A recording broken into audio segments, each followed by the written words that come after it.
ಈ ದಿನ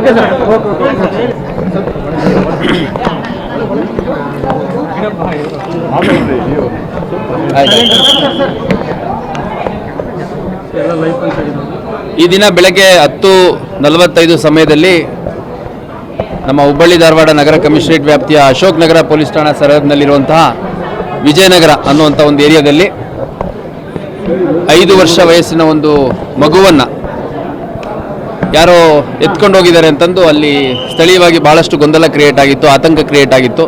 ಮಗು ಮಿಸ್ಸಿಂಗ್ ಆಗಿದೆ ಅಂತ ಹುಡುಕಾಡುವಂಥ ಸಂದರ್ಭದಲ್ಲಿ ಆ ಮಗು ಎಲ್ಲಿಂದ ಮಿಸ್ ಆಗಿತ್ತೋ ಆ ಒಂದು ಜಾಗದ ಆಪೋಸಿಟ್ ಇರುವಂಥ ಶೆಡ್ಡಲ್ಲಿ ಆ ಮಗುವಿನ ದೇಹ ಸಿಕ್ಕಿದೆ. ಇಮಿಡಿಯೇಟಾಗಿ ಅಲ್ಲಿಂದ ಮಗುವನ್ನು ಆಸ್ಪತ್ರೆಗೆ ಶಿಫ್ಟ್ ಮಾಡಲಾಗಿ ಆ ಮಗು ಮೃತ ಹೊಂದಿದೆ ಅಂತಂದು ಹೇಳಿದ್ದಾರೆ KMC ಹಾಸ್ಪಿಟ್ಲಲ್ಲಿ. ಅದಾದ ನಂತರ ಅಲ್ಲಿ ನಮಗೆ ಸಿಕ್ಕಂಥ CCTV ಫುಟೇಜು ಮತ್ತು ಅಲ್ಲಿ ಸ್ಥಳೀಯರ ಒಂದು ಲೀಡ್ಸ್ ಮೇಲೆ ಆರೋಪಿಯನ್ನು ವಶಕ್ಕೆ ಪಡೆಯಲಾಗಿತ್ತು. ಆರೋಪಿಯನ್ನು ವಶಕ್ಕೆ ಪಡೆದು ನಿರಂತರ ಒಂದು 3-4 ಗಂಟೆಗಳ ಕಾಲ ವಿಚಾರಣೆ ಮಾಡಿದಾಗ್ಯೂ ಕೂಡ ಆತ ಕೆಲವು ಡೀಟೇಲ್ಸ್ ಹೇಳಿದ್ದಾನೆ. ಮತ್ತು ಅದು ಕನ್ಫರ್ಮೇಟರಿಯಾಗಿ ನಮಗೆ ಎಸ್ಟಾಬ್ಲಿಷ್ ಮಾಡಲಿಕ್ಕೆ ಬೇರೆ ಯಾವುದೇ ಒಂದು ದಾಖಲೆಗಳು ಆ ವ್ಯಕ್ತಿ ಐಡೆಂಟಿಟಿಯನ್ನು, ಆತ ಕೃತ್ಯವನ್ನು ಎಸಗಿರುವಂಥದ್ದು ಪತ್ತೆಯಾಗಿದೆ ಮತ್ತು CCTVಲಿ ಸಿಕ್ಕಿದೆ, ಭಾಳ ಸ್ಪಷ್ಟವಾಗಿ ಸಿಕ್ಕಿದೆ. ಆ ವ್ಯಕ್ತಿಯ ಐಡೆಂಟಿಟಿ ಯಾರು ಅನ್ನುವಂಥದ್ದನ್ನು ಪತ್ತೆ ಮಾಡುವಂಥ ಸಂದರ್ಭದಲ್ಲಿ ಆತ ತನ್ನ ಹೆಸರು ಮತ್ತು ಯಾವ ಊರು ಅನ್ನುವಂಥದ್ದನ್ನು ಹೇಳ್ತಾನೆ. ಬಟ್ ಅದಕ್ಕೆ ಕನ್ಫರ್ಮೇಟರಿಯಾಗಿ ಯಾವುದೂ ಪೂರಕವಾದ ವಸ್ತುಗಳು ಸಿಗೋದಿಲ್ಲ.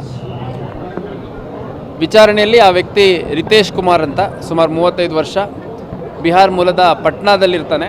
ಮತ್ತು ಕಳೆದ ಕೆಲವು ವರ್ಷಗಳಿಂದ ಮನೆಯಿಂದ ಹೊರಗಡೆ ಇದ್ದಾನೆ. ಮತ್ತು ಯಾವ್ಯಾವ ಊರುಗಳಲ್ಲಾಗುತ್ತೋ ಅಲ್ಲಲ್ಲೇ ಕೆಲಸ ಮಾಡಿಕೊಂಡು, ಅಲ್ಲೇ ಊಟ ಮಾಡಿಕೊಂಡು, ಅಲ್ಲೇ ಮಲಗುವಂಥದ್ದು ಆ ಥರ ಎಲ್ಲ ಮಾಡ್ತಾಯಿದ್ದ. ನಮ್ಮ ಹುಬ್ಬಳ್ಳಿಗೆ ಕೂಡ ಸುಮಾರು ಒಂದು 2-3 ತಿಂಗಳ ಹಿಂದೆ ಬಂದಿದ್ದಾನೆ ಅನ್ನುವಂಥದ್ದು ಅವನು ಮಾಹಿತಿನ ಡಿಸ್ಕ್ಲೋಸ್ ಮಾಡ್ತಾನೆ.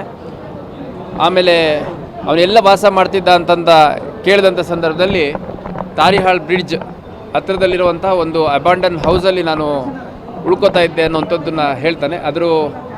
ಆ ಒಂದು ಮಾಹಿತಿಯ ಮೇರೆಗೆ ಆ ವ್ಯಕ್ತಿಯದು ಆಧಾರ್ ಕಾರ್ಡ್ ಆಗಲಿ ಅಥವಾ ಒಂದು ಬೇರೆ ಏನಾದರೂ ಐಡೆಂಟಿಟಿ ಅಥವಾ ಅವನು ಯಾರ ಜೊತೆ ಇದ್ದಾನೆ, ಅವನು ಬ್ಯಾಕ್ ಹೋಮ್ ಯಾರ್ಯಾರ ಜೊತೆ ಇರ್ತಾನೆ, ಅದನ್ನು ಎಸ್ಟಾಬ್ಲಿಷ್ ಮಾಡಲಿಕ್ಕೆ ಅಂತ ಅಲ್ಲಿಗೆ ಸ್ಥಳಕ್ಕೆ ಕರ್ಕೊಂಡು ಹೋದಂಥ ಸಂದರ್ಭದಲ್ಲಿ ಏಕಾಏಕಿ ಆ ಸ್ಥಳದಲ್ಲಿ ನಮ್ಮ ಪೊಲೀಸ್ ವಾಹನದ ಮೇಲೆ ಕಲ್ಲನ್ನು ತೂರಿ ನಮ್ಮ ಸಿಬ್ಬಂದಿಗಳು ಅಧಿಕಾರಿಗಳ ಮೇಲೆ ಹಲ್ಲೆ ಮಾಡಿ ಓಡೋಗ್ಲಿಕ್ಕೆ ಪ್ರಯತ್ನ ಮಾಡಿದಂಥ ಸಂದರ್ಭದಲ್ಲಿ ಅಲ್ಲಿ ಸ್ಥಳದಲ್ಲಿದ್ದಂಥ ನಮ್ಮ ಮಹಿಳಾ ಪೊಲೀಸ್ ಅಧಿಕಾರಿ PSI ಅನ್ನಪೂರ್ಣ ಅನ್ನುವಂಥವರು ಏರ್ ಫೈರ್ ಮಾಡಿ ಅವನ್ನ ಓಡೋದನ್ನು ರುಕೋ ಮತ್ಬಾಗೋ ಅಂತಂದು ಹೇಳ್ತಾರೆ.